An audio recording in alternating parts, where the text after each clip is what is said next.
The Level 5 alarm blared through the corridors of the Outer Rim monitoring station, and Lieutenant Kravax felt his 3 sensory glands contract simultaneously. In 47 years of service to the Calvary Empire, he had never heard that specific sound. The protocol was clear. Level 5 meant an uncatalogued presence in Imperial space. Kravax slid his tentacles over the holographic console, his sensory suckers instantly translating the data into neural impulses. The floating screen showed a single energy signature, minuscule compared to Imperial dreadnoughts, advancing in a straight line through Sector 9. What was striking was not the size, but the complete absence of identification protocols. For 300 stellar cycles, every vessel crossing Imperial space responded to automatic transponders. It was pure math. You entered Calvary domain. Your warp drive emitted a signature, and the tracking systems catalogued your species, origin, and commercial intentions. This contact had no transponder. It had no recognizable signature. It was as if someone had torn up the fundamental laws of space navigation. Kravax activated the priority channel to the Imperial capital, his vocal membranes vibrating with appropriate urgency. The response came in 90 seconds, a record that confirmed the gravity of the situation. The holographic face of Admiral Theron materialized before him, the golden scales marking his noble lineage gleaming under the bridge lighting. The Admiral was a living legend. 400 years of military experience, a veteran of 17 pacification campaigns, architect of the Great Expansion that tripled Imperial territory. His 3 vertical pupils examined the data with the precision of a predator, assessing its prey. Theron wasted no time on formalities. The human species was new to the position, genetically engineered to lead fleets due to their capacity to process multiple tactical scenarios simultaneously. His voice was modulated, almost musical, but carried the weight of centuries of unquestionable authority. The Admiral ordered the immediate mobilization of Battle Group Sigma, a calculated show of force for situations exactly like this. 16 warships, including 3 Dominator-class battleships, capable of vaporizing the surface of a moon with a single plasma cannon salvo. The protocol was crystal clear. Intercept, identify, subdue. Kravax watched the tactical markers move across the 3-dimensional holographic projection. The Imperial ships emerged from hyperspace in perfect formation, creating a containment perimeter around the unknown contact. It was then that he saw it for the first time. The ship was black. Not the black of an absence of light, but a matte, almost organic black that seemed to absorb active sensors like a miniature black hole. Its design was functional, lacking the elegant ornamentation of Calvary vessels or the biomorphic shapes of Xinthian ships. It was pure geometry, interconnected cylinders, rectangular modules, and a silhouette that suggested brutal efficiency.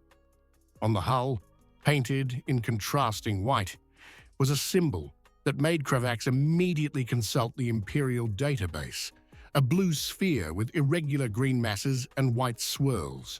The pattern recognition system processed 417 known species files. 0 matches.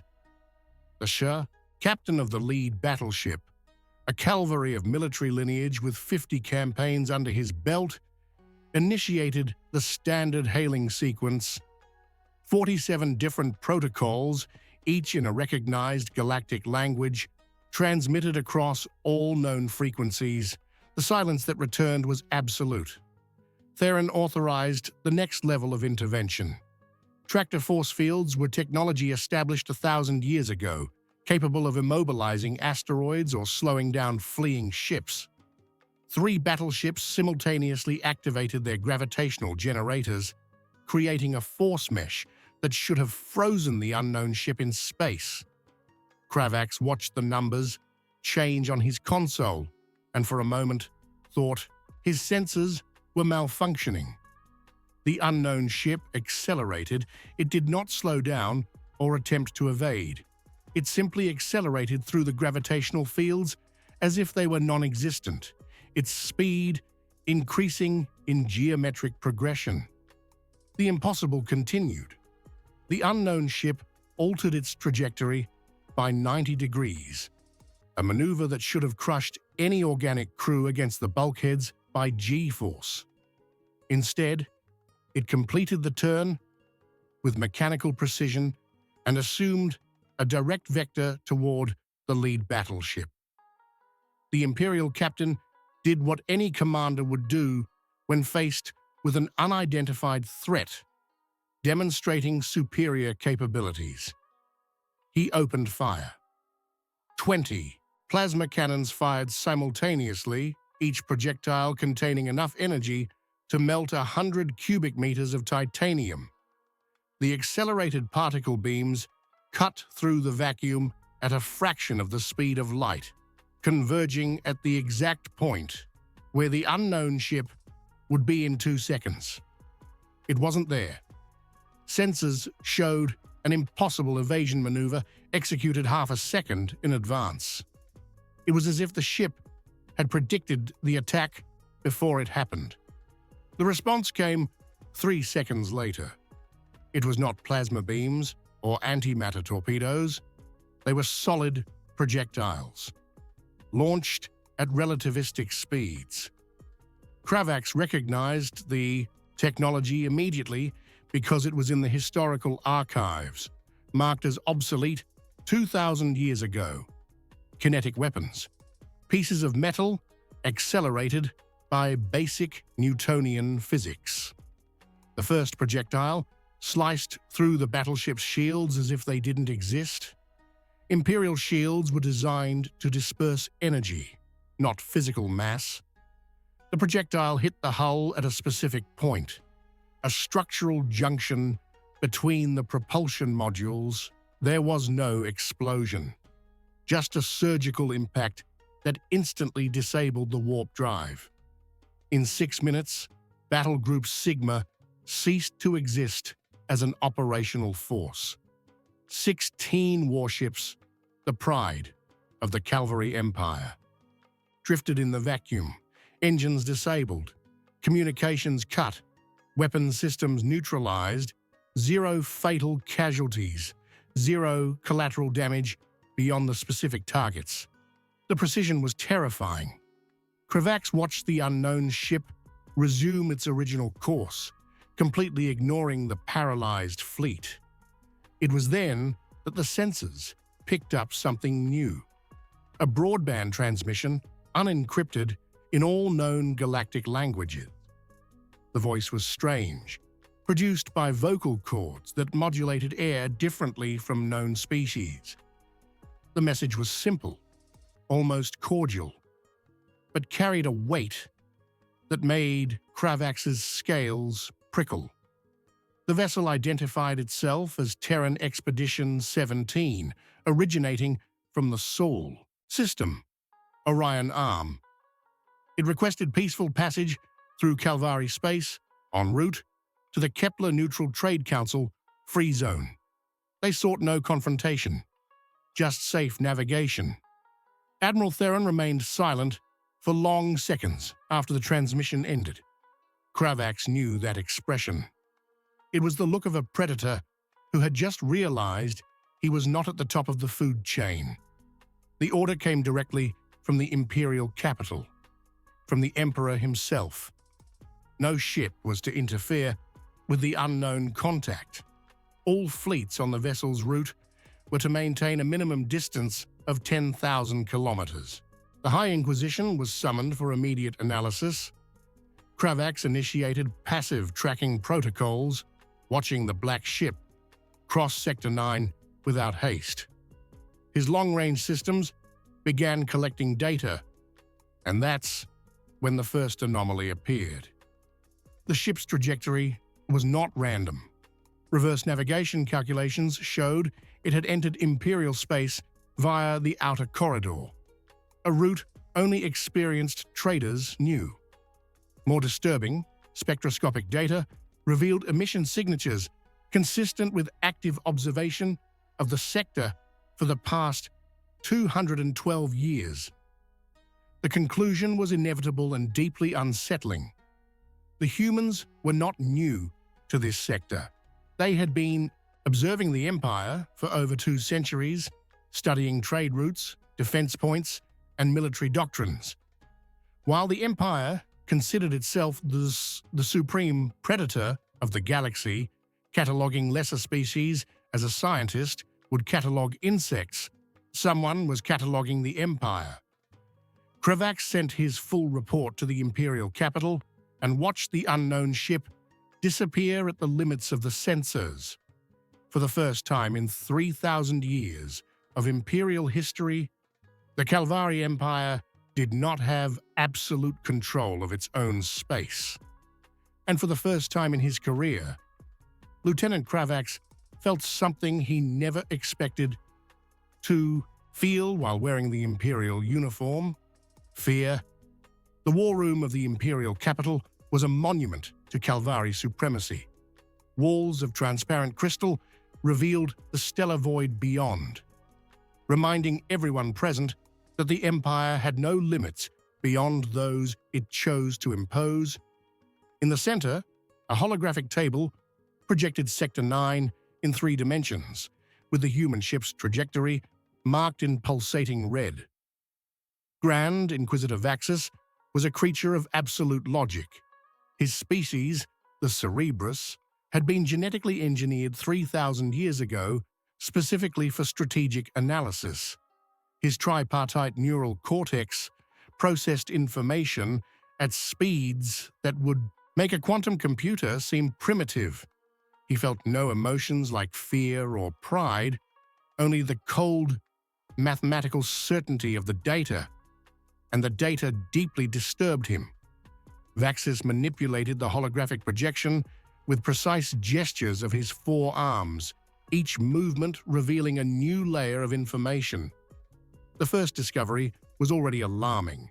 Spectroscopic analysis of the human ship's engines did not match any known propulsion signature. It was not antimatter. It was not confined fusion. It was not manipulation of the spatial fabric. It was something fundamentally different. Imperial engineers worked for 18 continuous hours before presenting a preliminary hypothesis. The human ship utilized what they called hybrid propulsion, nuclear fusion for subluminal maneuvers, combined with a warp system that did not bend space around the ship, but rather compressed the space ahead and expanded the space behind. The distinction seemed trivial until you understood the implications. The Imperial warp drive created a bubble of normal space around the ship, moving that bubble faster than light. It was elegant, efficient, but required massive power generators. The human system was cruder, less sophisticated, but consumed 40% less energy for the same speed. Vaxus registered the observation in his second brain, dedicated exclusively to tactical patterns. The humans were not technologically superior, they were ingeniously efficient. Admiral Theron was present at the meeting, his golden scales less bright than usual. The humiliation of Battle Group Sigma weighed on him like excessive gravity. He demanded explanations for the failure of the tractor fields, his voice carrying an edge of frustration that Vaxus rarely heard in high-ranking officers. The chief engineer, a blue-skinned Calvari with technical markings tattooed on his exoskeleton, presented his analysis through holographic models. Imperial tractor fields operated by creating artificial gravitational wells, essentially curving space-time around the target.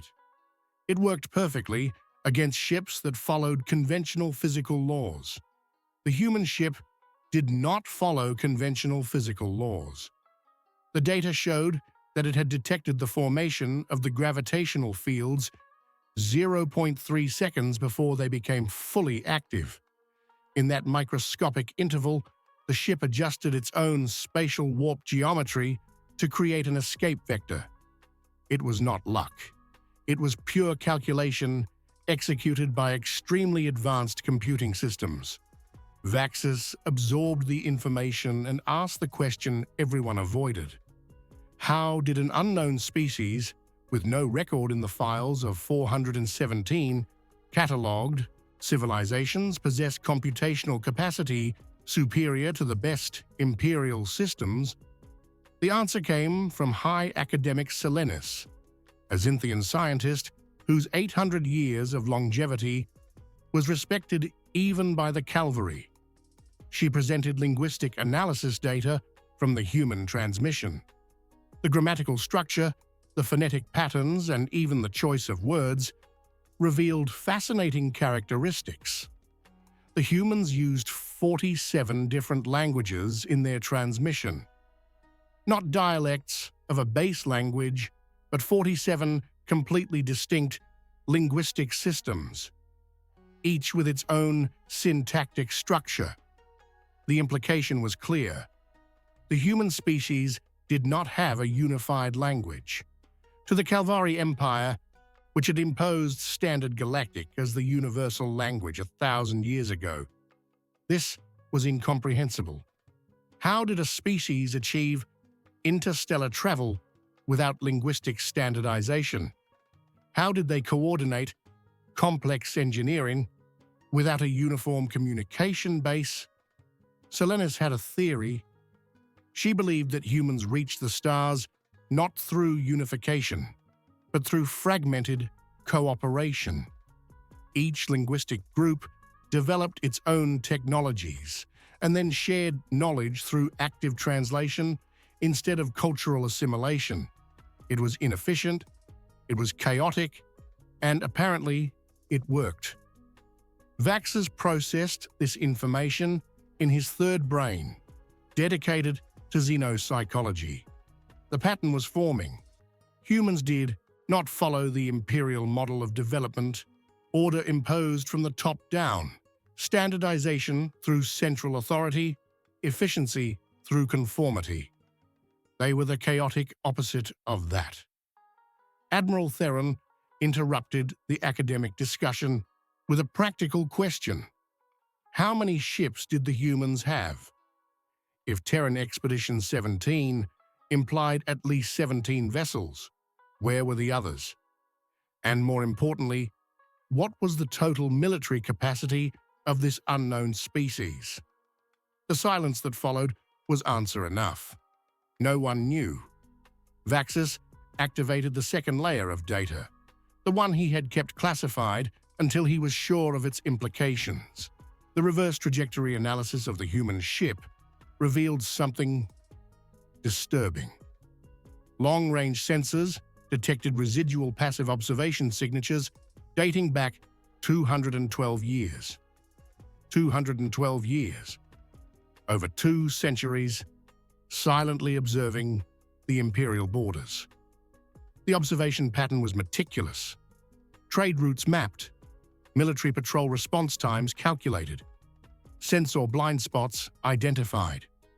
The humans did not just know the Calvari Empire. They had studied it with the patience of a xenobiologist dissecting a laboratory specimen. Theron demanded to know why the long-range sensors had not detected this presence before. The technical answer was devastating. The energy signature of the human ships was so low that the automatic systems classified them as cosmic background noise. Only detailed retrospective analysis, knowing exactly what to look for, revealed the patterns. The humans were invisible, not by active camouflage technology, but by a naturally low energy profile. Vaxis presented his preliminary tactical analysis. Humans were not conquerors in the traditional sense. If they were, they would have attacked during the last 2 centuries when they mapped all Imperial vulnerabilities. Instead, they simply crossed Imperial space toward the Neutral Trade Council. The logical conclusion: humans sought trade, not war.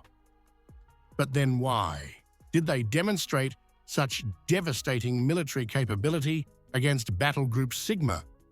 Salinas offered a xenopsychological perspective.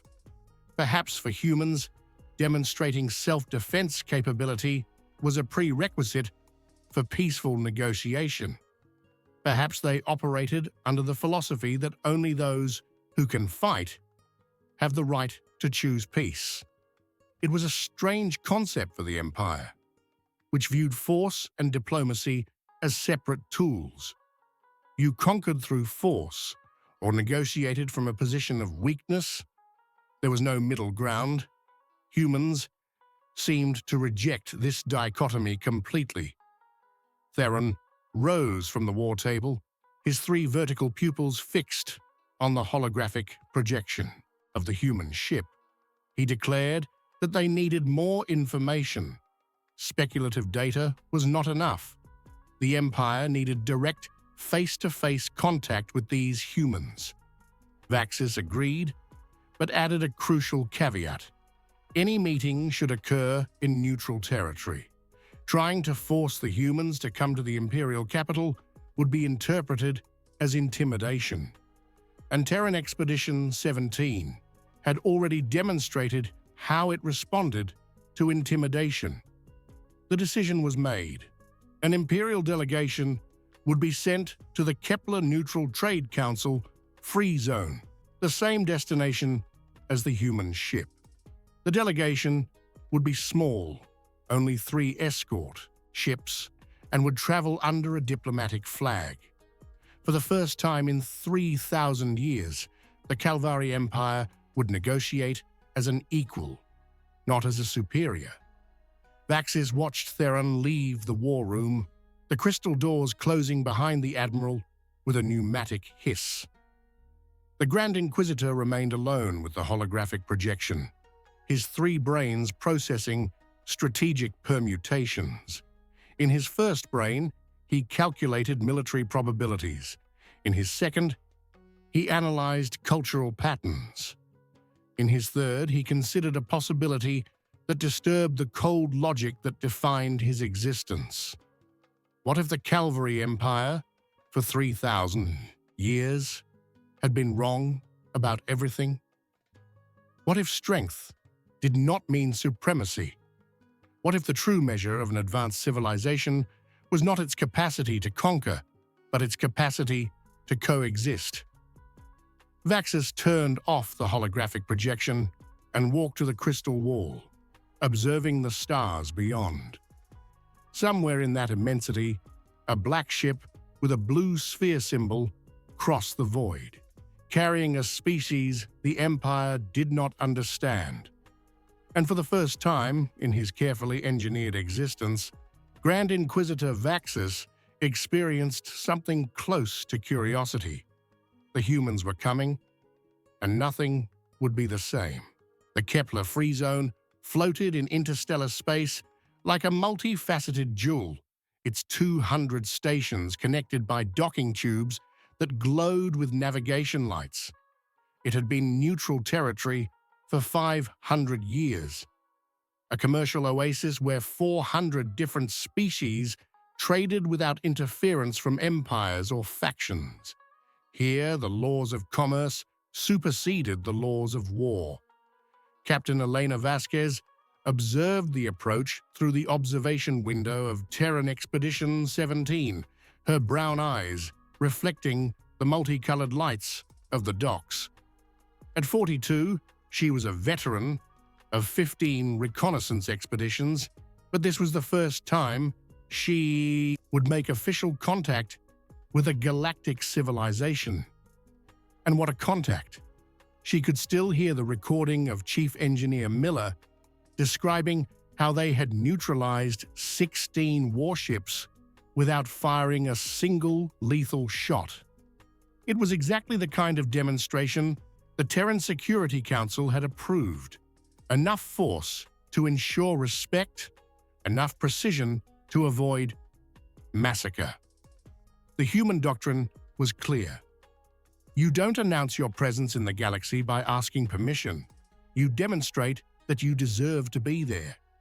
Beside her, Commander Chen checked the docking systems for the 100th time. Sarah Chen was the daughter of third-generation aerospace engineers, and her obsession with safety protocols had saved the crew more times than Vasquez could count. She muttered something about the station's magnetic couplers being of antiquated design, but within acceptable tolerances. Vasquez smiled. Even 15 light-years from Earth, Chen found ways to complain about engineering standards. Kepler Traffic Control directed them to Dock 18, an area designated for vessels of uncatalogued species. The irony was not lost. 417 known species, and humans were not among them. 212 years of careful observation, and they remained invisible. Until now. The docking was smooth. Chen's systems synchronizing perfectly with the station's infrastructure. Vasquez activated the internal communicator, her voice echoing through the ship's corridors. First contact protocol activated. Only essential personnel in the delegation. Herself, Chen, Cultural Ambassador Dr. Andrei Kozlov, and 2 security specialists. 5 humans to represent a species of 8 billion. The hatch opened with a pneumatic hiss, revealing the station's access corridor. The artificial gravity was slightly higher than the terrestrial standard, but nothing that support exoskeletons couldn't compensate for. The air had a different smell, processed by alien filtration systems, with traces of methane and ammonia that human nasal filters automatically neutralized. The reception committee was waiting. 3 different species, each representing a faction of the Trade Council. The creature in the center was clearly Calvari. Golden scales, 3 vertical pupils, a posture of natural authority. The other 2 were unknown to Vasquez, but the tactical database in her neural implant was already cataloging distinctive features. The Calvari introduced himself as Ambassador Theron, the same name as the Admiral who commanded Battle Group Sigma. Vasquez noted the deliberate choice. Sending someone with the same name was either coincidence or a message. In diplomatic protocol, coincidences did not exist. Theron spoke in Standard Galactic, a language that human translation systems had deciphered 150 years ago through interception of commercial communications. His voice was modulated, almost musical, carrying tones of cautious respect. He welcomed Terran Expedition 17 and expressed interest in establishing cordial relations between humanity and the Calvary Empire. He did not mention the incident with the battle group. He didn't need to. Vasquez responded in fluent Standard Galactic, thanking the hospitality and confirming the peaceful intentions of the Terran mission.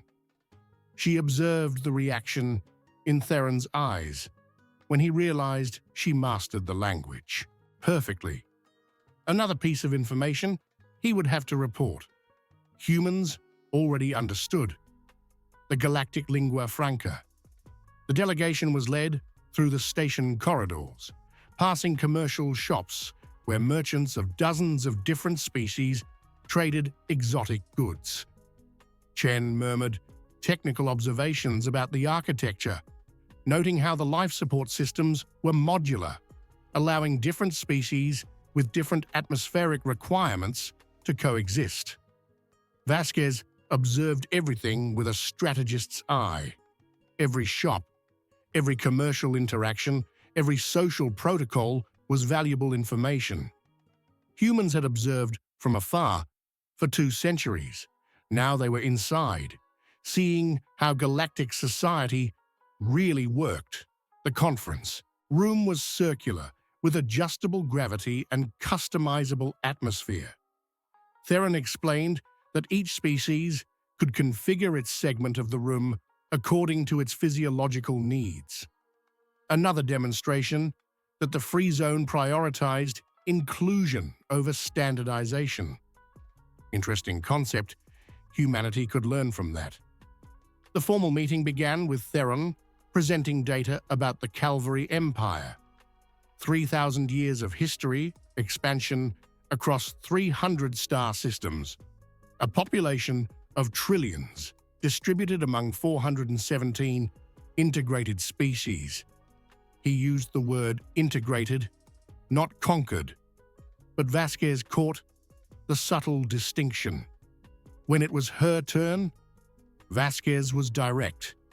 Humanity originated from the planet Earth, the third planet of a G-class main sequence star system in the Orion Arm.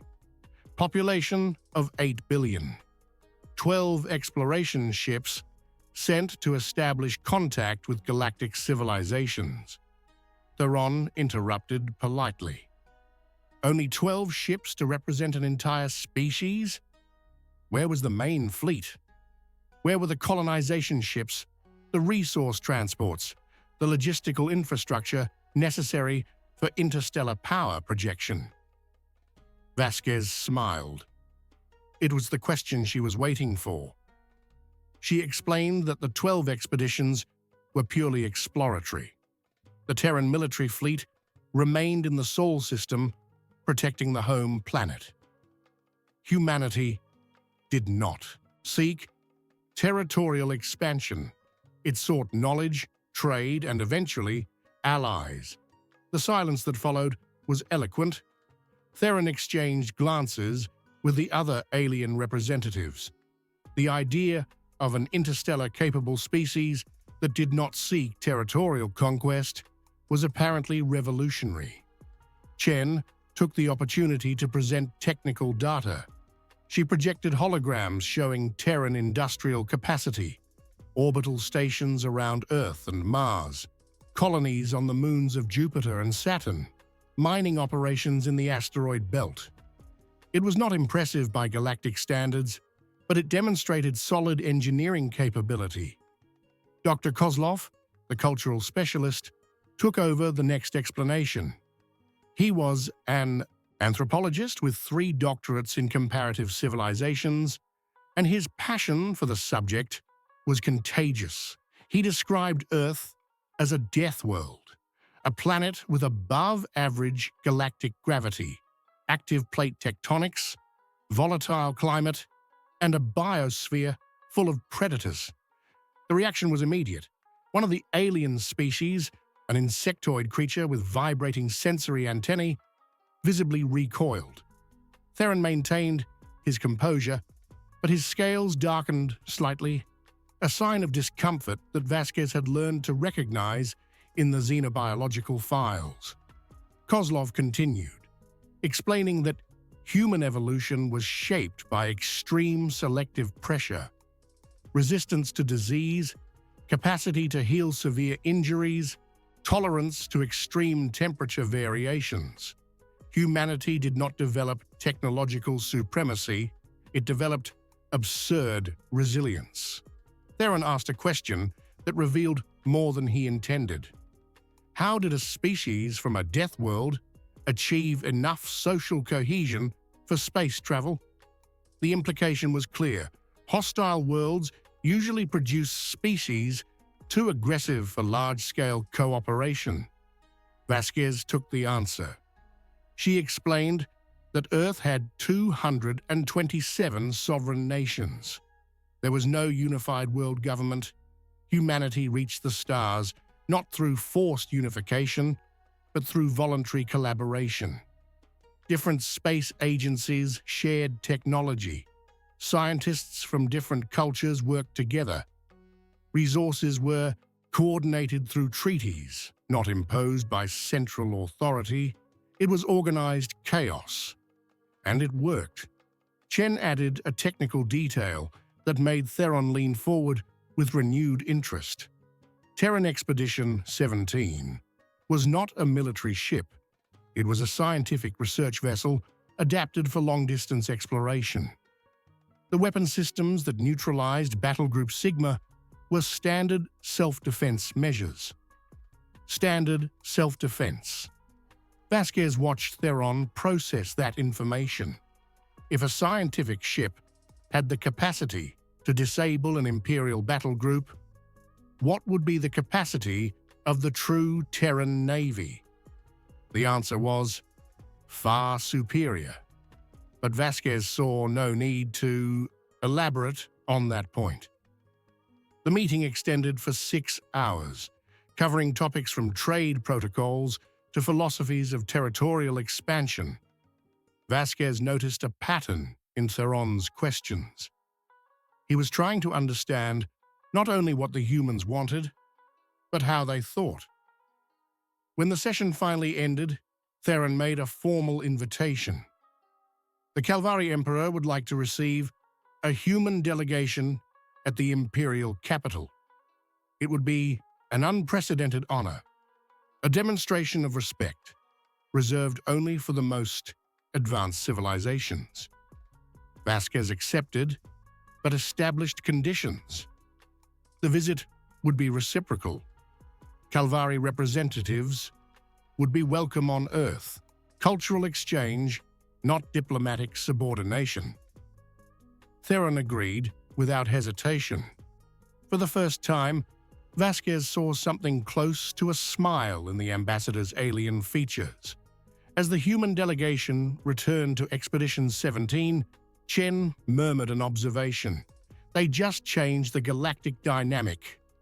For the first time in 3,000 years, the Calvari Empire was negotiating with a species they had not subdued first.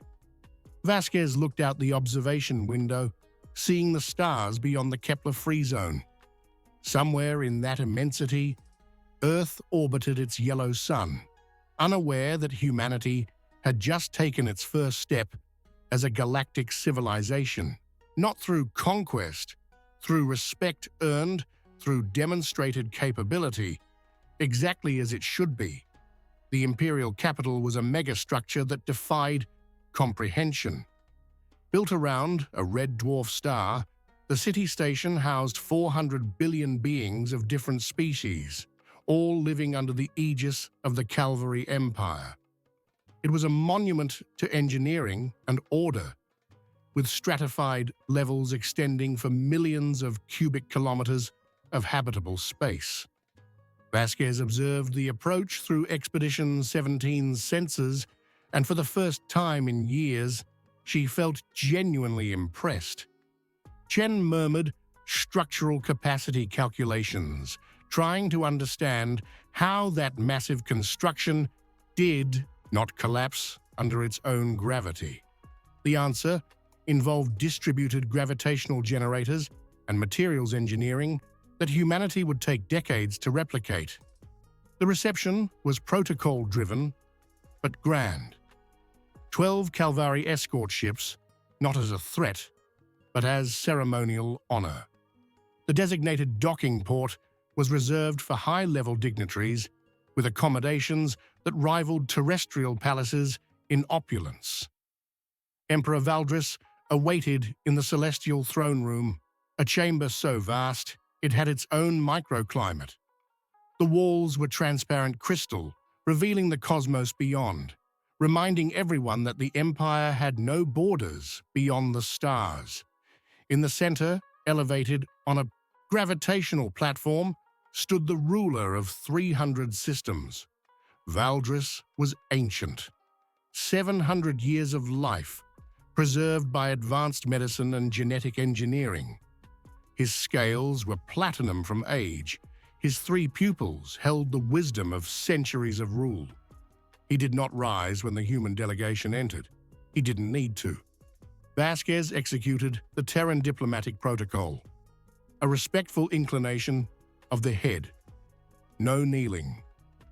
Humanity did not kneel to anyone, not even to emperors of millennia-old civilizations. It was a subtle but critical distinction. Valdris observed the gesture with interest. His first words were in standard galactic, but with an archaic accent that suggested he learned the language when it was still being standardized 1,000 years ago.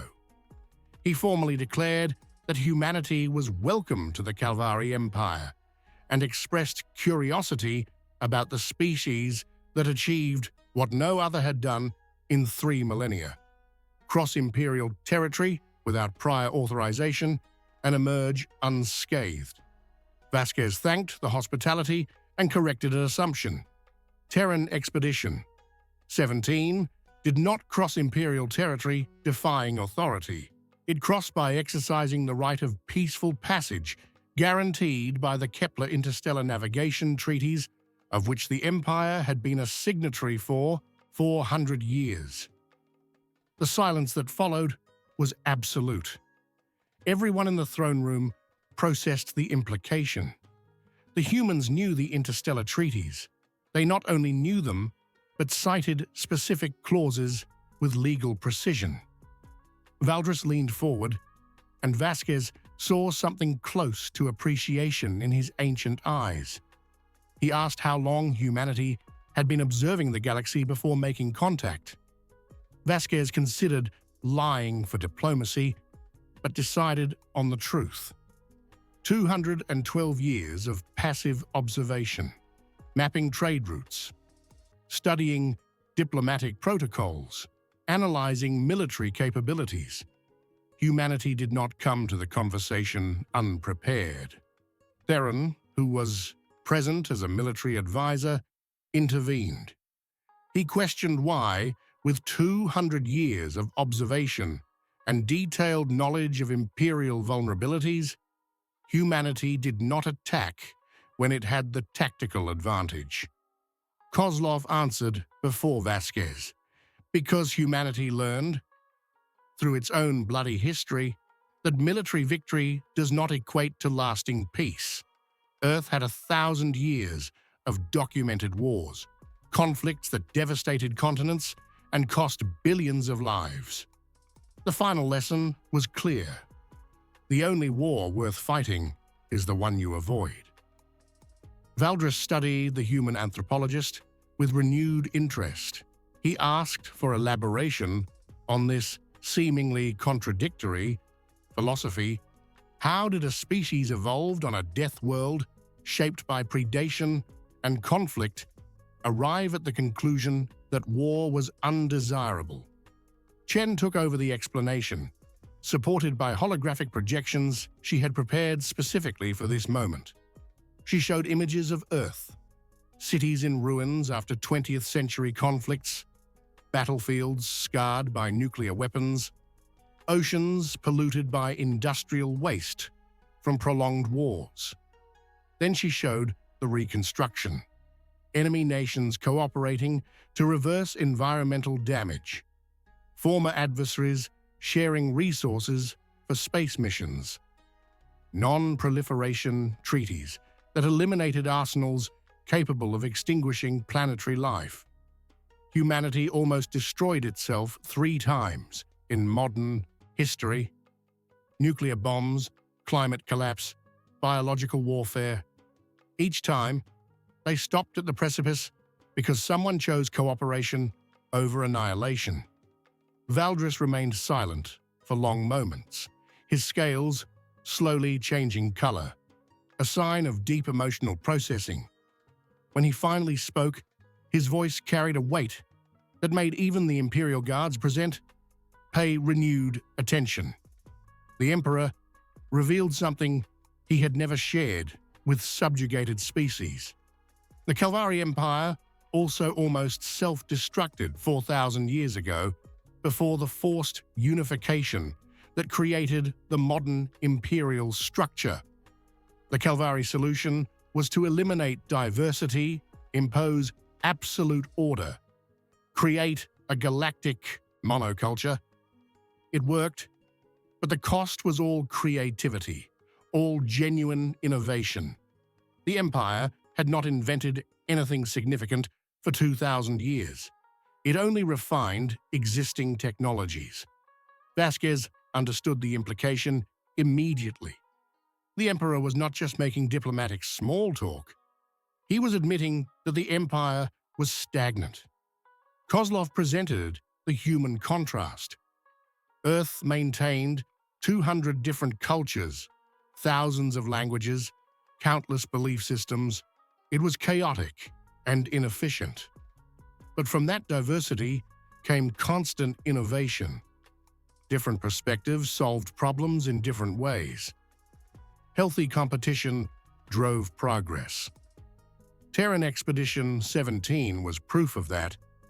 Its crew of 147 people represented 32 different nationalities, speaking 18 native languages.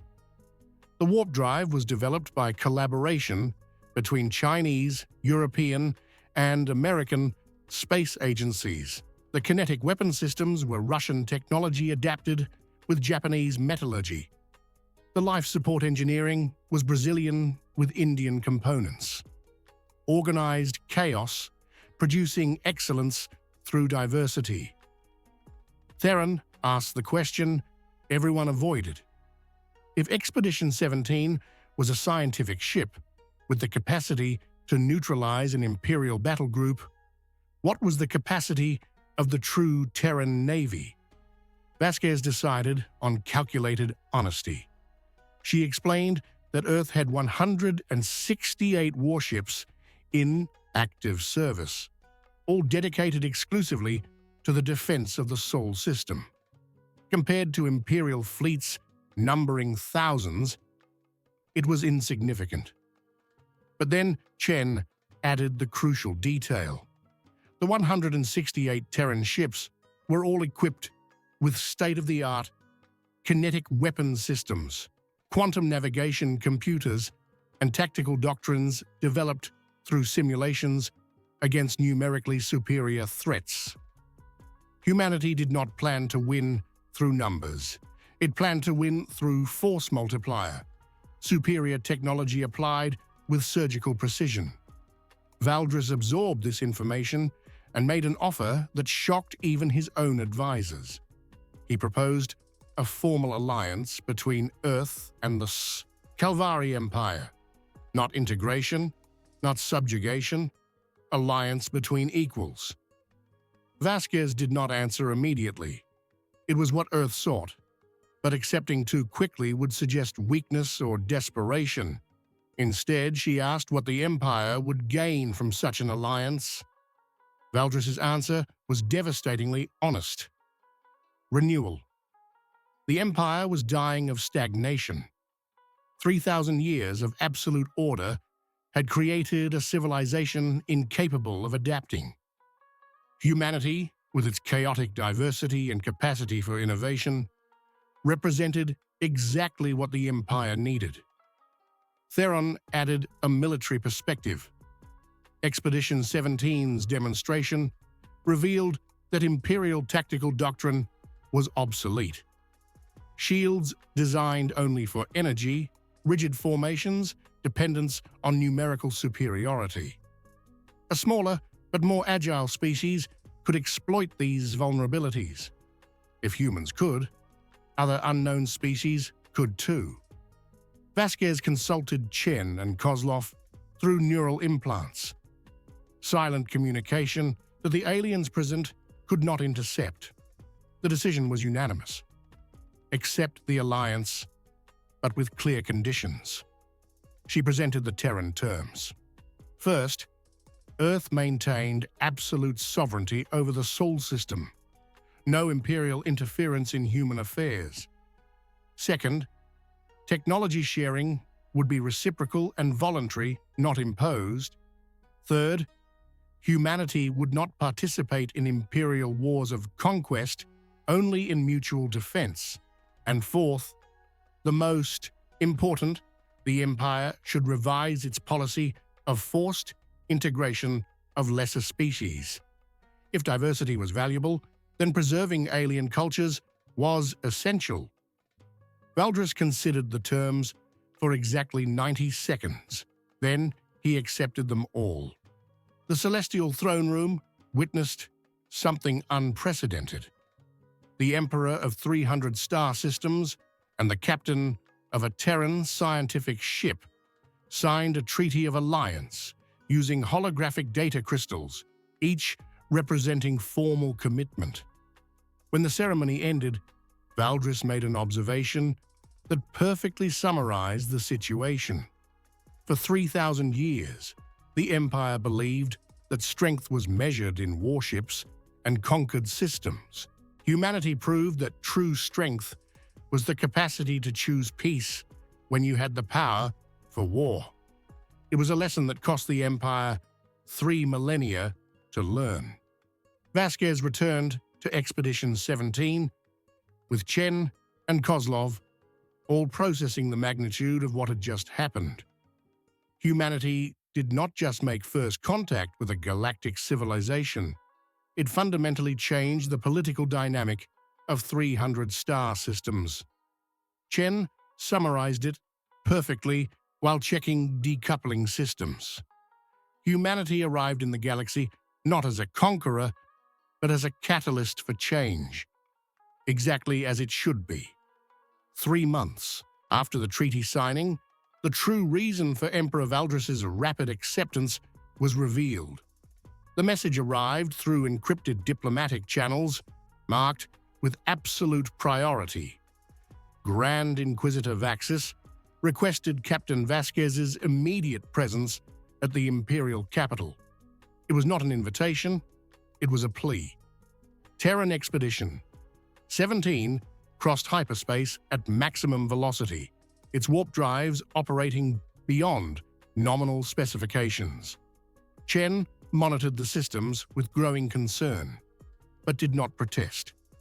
Anything that made the Calvari Empire ask for help had to be serious. When they arrived, the Imperial capital was at Tactical Alert Level 2. Fleets patrolled external perimeters, orbital defense stations operated with full crew, and long-range sensors swept deep space incessantly.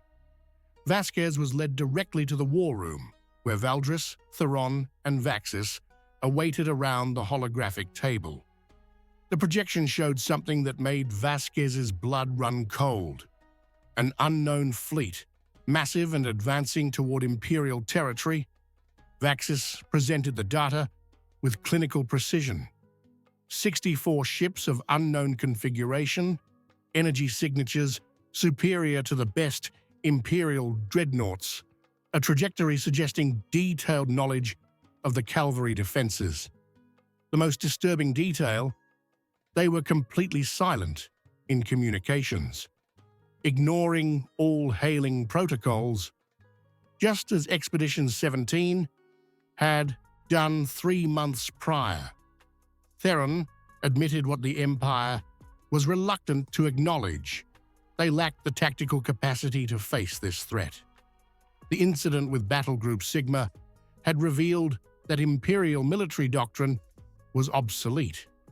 Since then, they had attempted to reformulate strategies, but 3,000 years of tradition did not change in 3 months. Valdris got straight to the point. He needed human help, not just tactical consultation, but direct intervention if necessary. Vasquez studied the holographic projection with the eyes of a seasoned strategist. She asked about communication attempts, movement patterns, spectroscopic analysis of the hulls. Each answer revealed more about the threat, and the ships were organic, not constructed, but cultivated. Bioengineering on an industrial scale. Chen recognized the description immediately.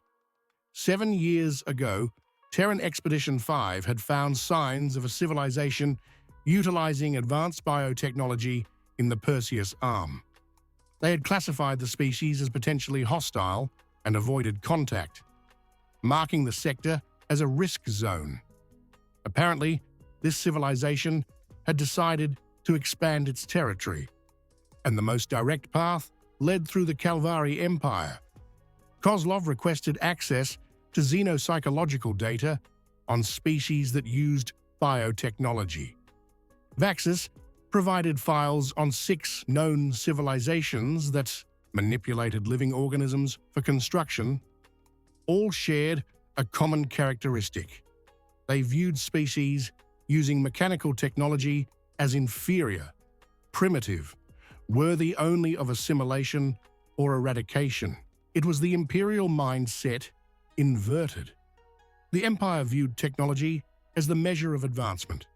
This civilization viewed bioengineering as natural supremacy.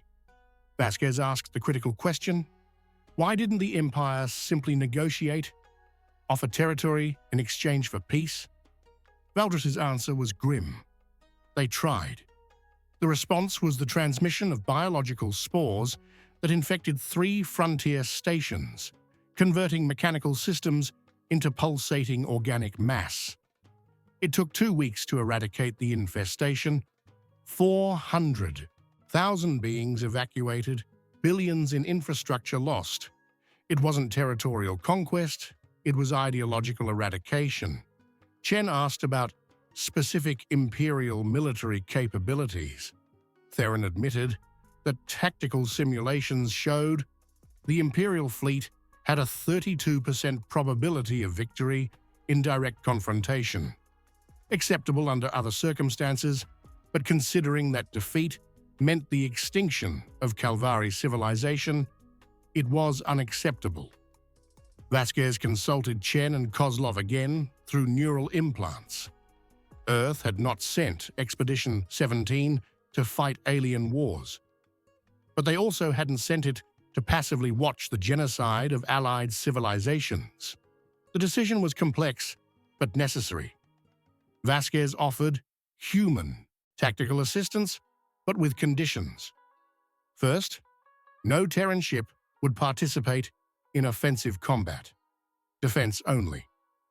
Second, strategy would be shared, but execution would remain imperial.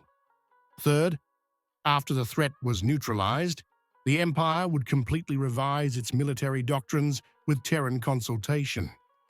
Valdris accepted without hesitation. The next 72 hours were intense. Chen worked with Imperial engineers, identifying vulnerabilities in the biological ships. They discovered that living organisms, however advanced, still depended on metabolic processes. Interrupt the metabolism, and the ship died. The solution was elegantly brutal. Chemical weapons designed to poison specific biological systems. The Empire had the necessary chemistry, but had never considered using poison against starships. Kozlov contributed psychological analysis. Biotechnological civilizations tended to underestimate mechanical species, assuming natural superiority. This arrogance could be exploited. Make them believe they are winning, then counterattack when they are overconfident. Vasquez drew up the final strategy. The Imperial fleet would divide into 3 groups. The first would feign tactical incompetence, drawing the biological ships into a concentrated formation.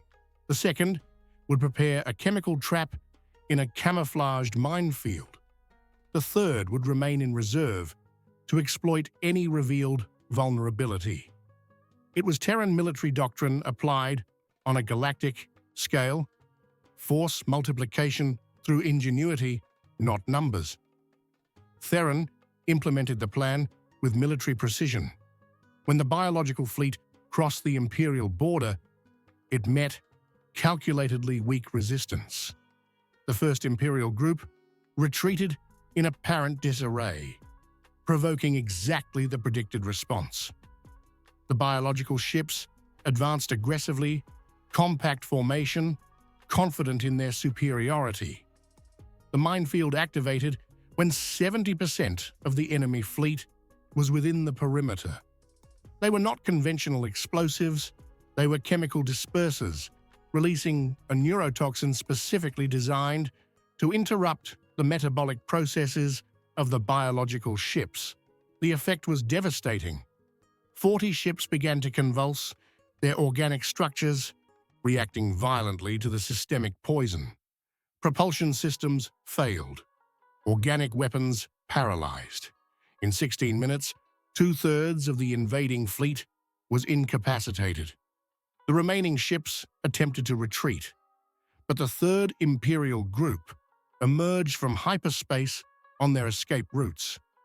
There was no massacre. Therein followed Terran doctrine, neutralization, not annihilation.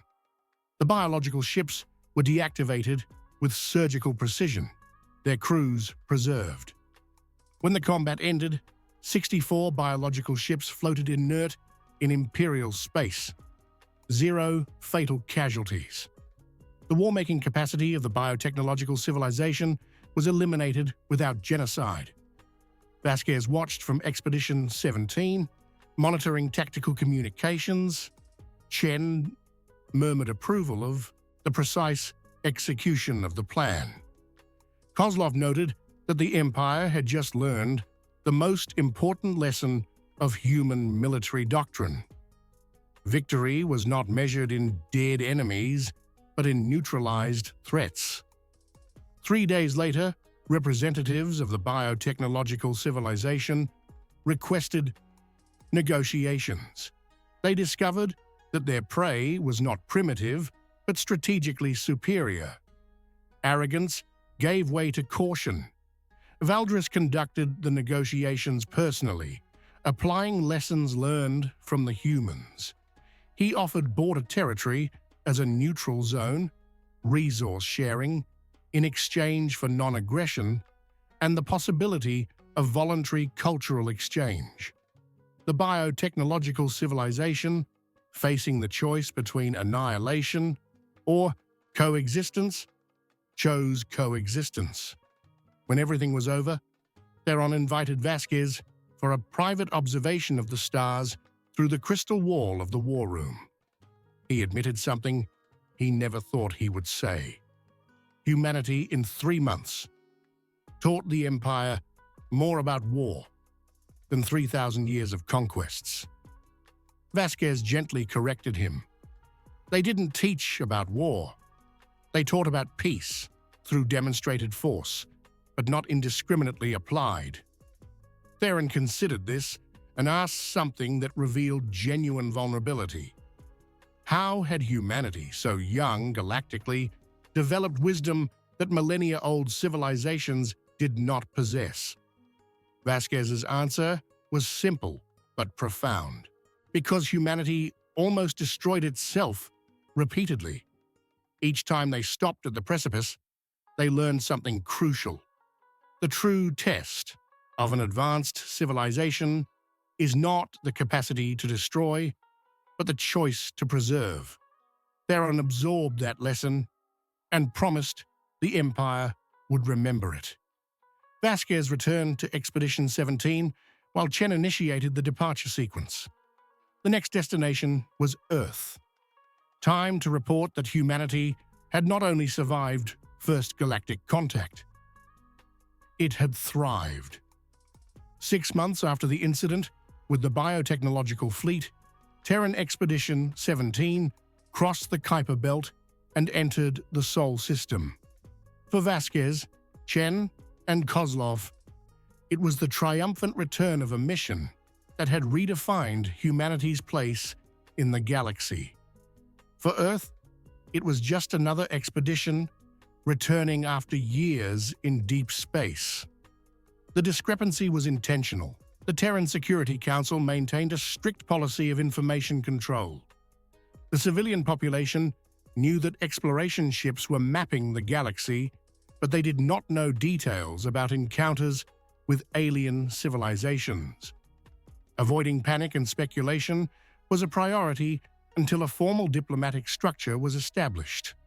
Vasquez transmitted identification codes to Earth orbital control, and the response came with instructions for direct docking at Gateway Station, the facility where high-level debriefings were conducted. Chen navigated through orbital traffic, with the familiarity of someone who knew every satellite and station around the home planet. The reception was discreet, but significant. Admiral Patricia Morrison, commander of the Terran Navy, was personally waiting. At 63, Morrison was a 40-year service veteran, the architect of the defensive doctrine protecting the Sol system.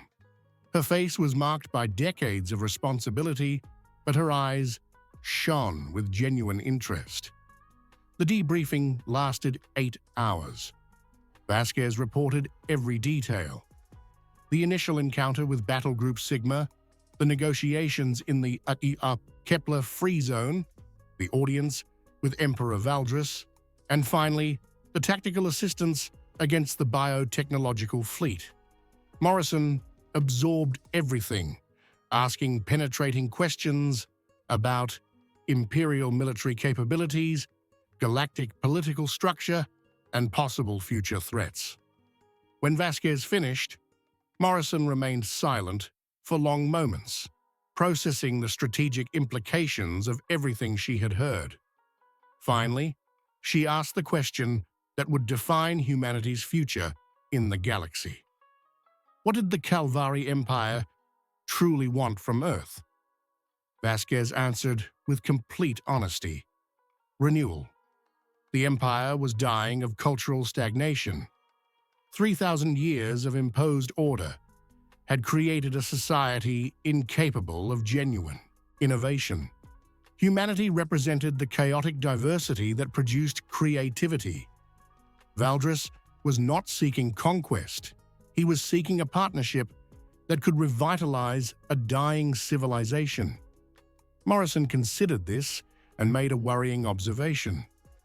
Cultural dependence could quickly turn into political dependence.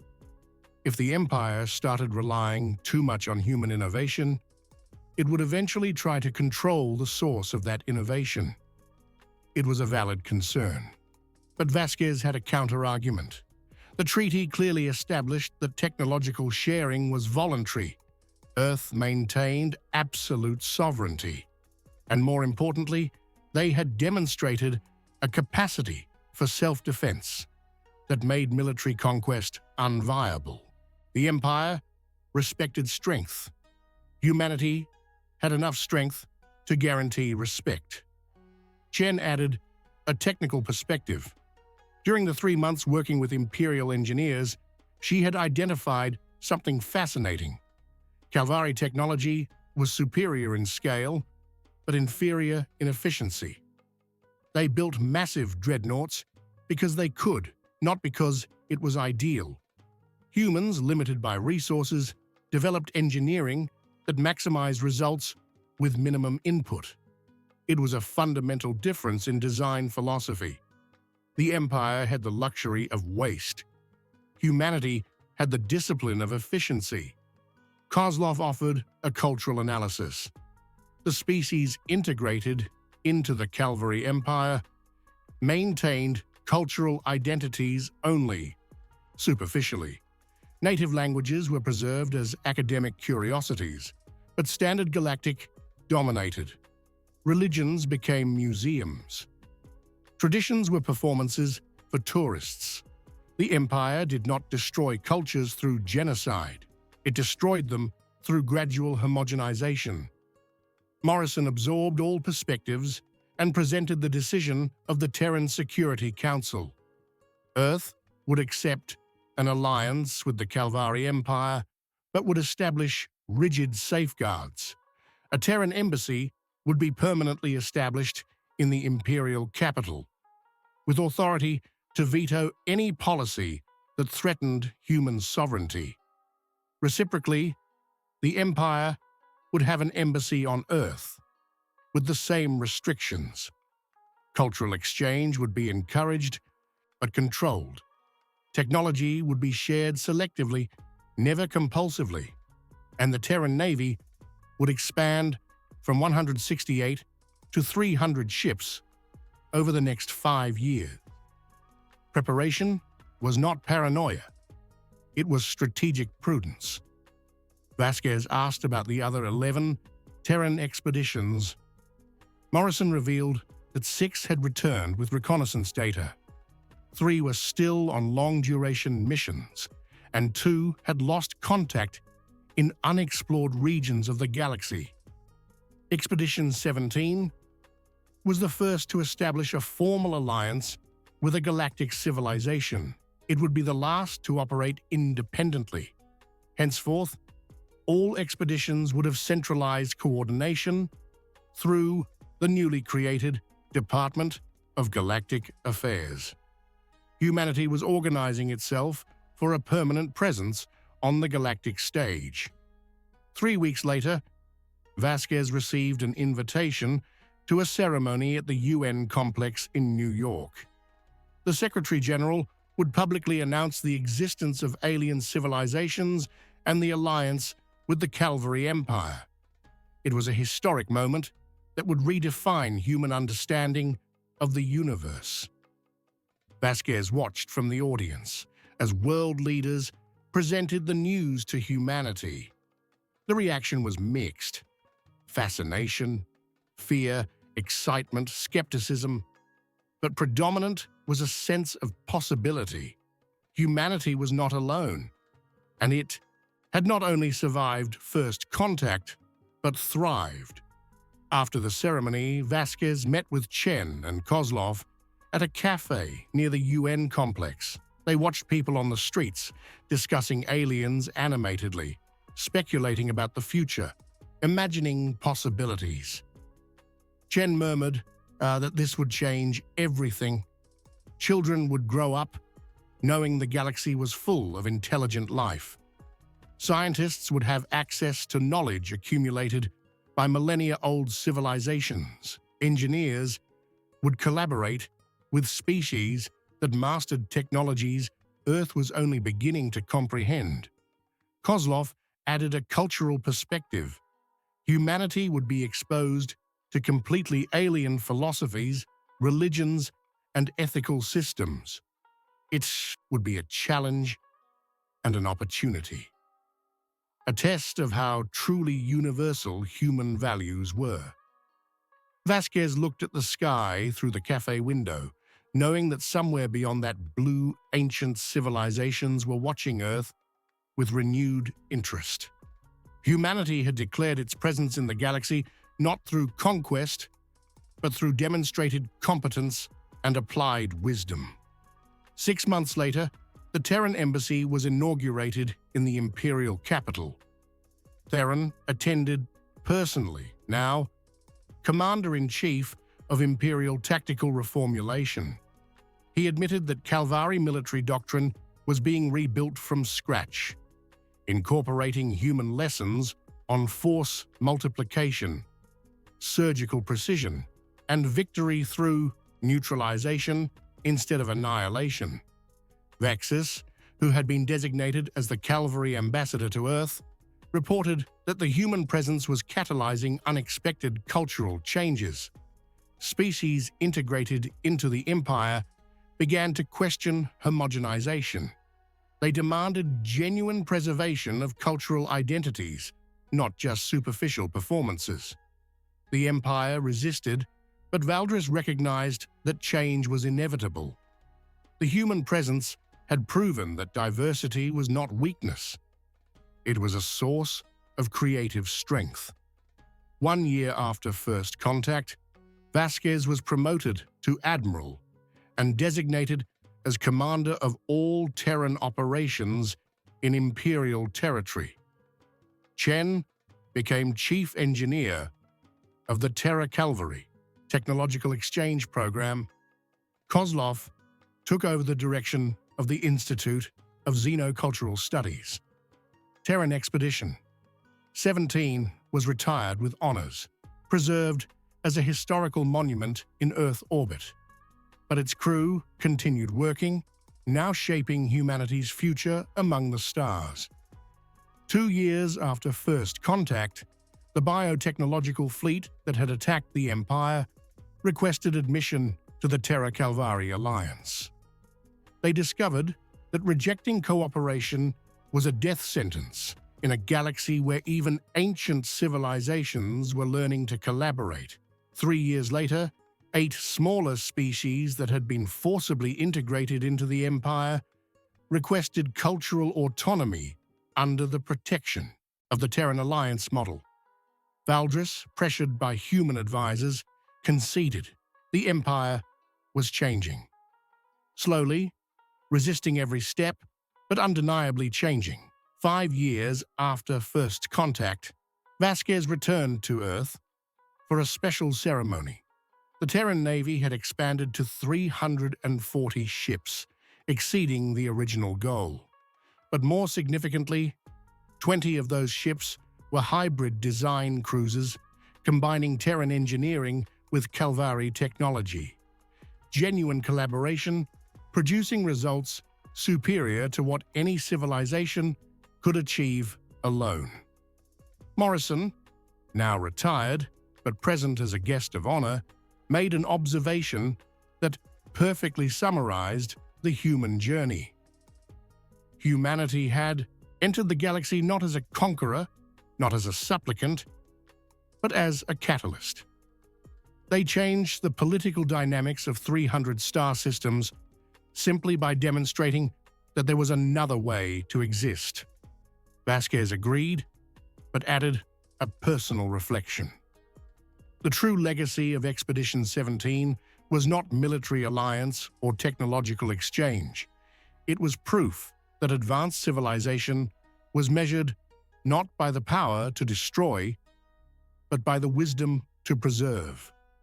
It was a lesson humanity learned through self-inflicted suffering. It was a gift they now shared with a galaxy desperately needing to learn the same lesson. That night, Vasquez watched the stars from the balcony of her apartment in São Paulo. Somewhere in that immensity, the Calvari Empire continued to evolve, reforming millennia-old structures, learning that diversity was strength. Somewhere, civilizations that had never heard of Earth watched these changes and wondered about this strange species that came from a death world and taught peace. And somewhere, future Terran expeditions were mapping unknown sectors, carrying the message that Expedition 17 had established as the foundation of human presence in the galaxy. Humanity was resilient, it was ingenious, it was empathetic, and above all, it chose cooperation over conquest, wisdom over arrogance, preservation over destruction, because in the end, those were the qualities that defined not just survival, but true greatness. The galaxy was learning, and humanity, with all its bloody history and painfully won lessons, was a patient teacher. It was a 3,000-year-old mistake, but it was a mistake that could be corrected. One civilization at a time, one alliance at a time, one choice at a time. The future was uncertain, but for the first time in 3,000 years, the Calvari Empire faced that future not with fear, but with hope. And humanity, which brought that hope, would continue doing what it had always done, resisting, adapting, thriving among the stars.